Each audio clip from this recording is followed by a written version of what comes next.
Bonsoir à tous, soyez les bienvenus dans cette émission. Nous fêtons en ce moment, vous le savez, le 30e anniversaire de la visite de Jean-Paul II au Canada. C'était en septembre 1984, 10 jours de voyage apostolique. Un événement grandiose, mémorable. 30 ans plus tard, les souvenirs restent vifs. Et pour s'en rappeler, une exposition en l'honneur de cette visite est ouverte en ce moment au Musée des religions du monde à Nicolet au Québec. Nos confrères de l'ECDQ s'y sont rendus. Regardez. C'est un souvenir agréable. Dans notre vie, plusieurs choses nous affectent positivement ou négativement.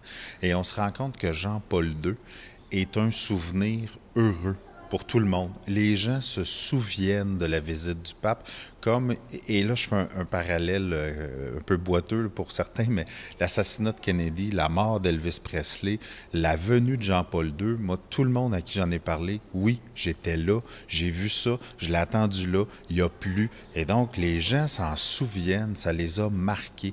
Et quand ils viennent ici, ce qu'on entend c'est « Ah oui, ah j'étais là, ah t'as-tu vu telle photo ?» Ah, donc, vraiment, 1984, je me souviens, leur permet de se rappeler cette visite importante-là. Évidemment, ce que vous avez derrière moi, la Papamobile, qui est l'élément central et majeur, qui a été fabriqué ici dans la région, une des deux Papamobiles qui a servi au transport de Jean-Paul II. Les gens, le commentaire souvent, c'est de dire « Ah, ben on l'a juste vu passer, là, elle est là, arrêtée, on peut la regarder. » Le train papal qu'on a reconstitué, donc qui servait à transporter donc sa sainteté d'une place à l'autre.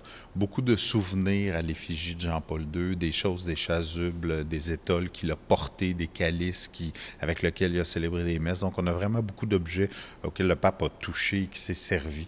C'est une exposition sur la mémoire. On voulait là, pincer la petite corde sensible là, de l'émotion en se disant ah, ben tiens, j'étais là en 84, puis j'ai vu telle chose, puis oui, je m'en souviens. En fait, le discours qu'on a des gens, c'est de se rendre compte qu'effectivement, en 84, déjà, on n'allait plus à la messe, on n'allait plus à l'église, on abandonnait l'église. Et là, tout d'un coup, on a cet homme qui débarque, qui vient nous rencontrer.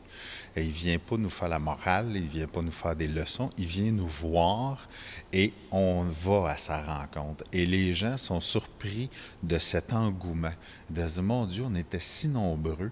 Donc, on avait peut-être besoin d'avoir quelqu'un qui vienne nous livrer un message et c'est ce message-là, 30 ans après, qu'on se rappelle. On a des gens qui nous ont livré des témoignages, des gens qui ont éclaté en sanglots pendant qu'on les filmait en disant « Oh mon Dieu, excusez, mais c'était tellement fort comme émotion à cette époque-là, ce qu'on a vécu. » Et là, 30 ans après, cette émotion-là revenait à la surface. Donc, je pense que les gens, c'est un message d'espoir, mais c'était surtout la rencontre d'un pasteur, quelqu'un qui venait nous voir chez nous.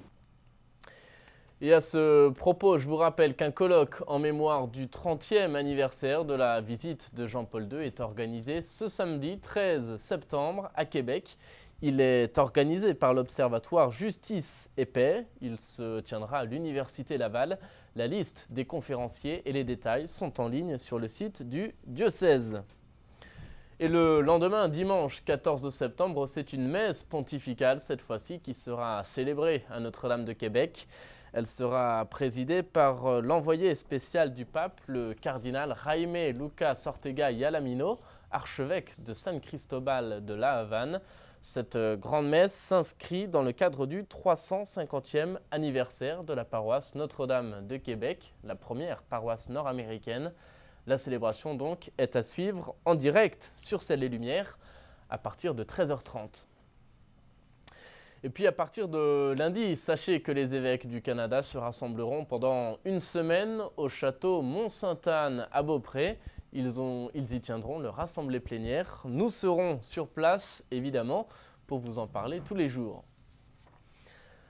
C'est la fin de cette émission. Merci d'avoir été avec nous. Merci de votre fidélité. Très belle soirée à tous. À bientôt.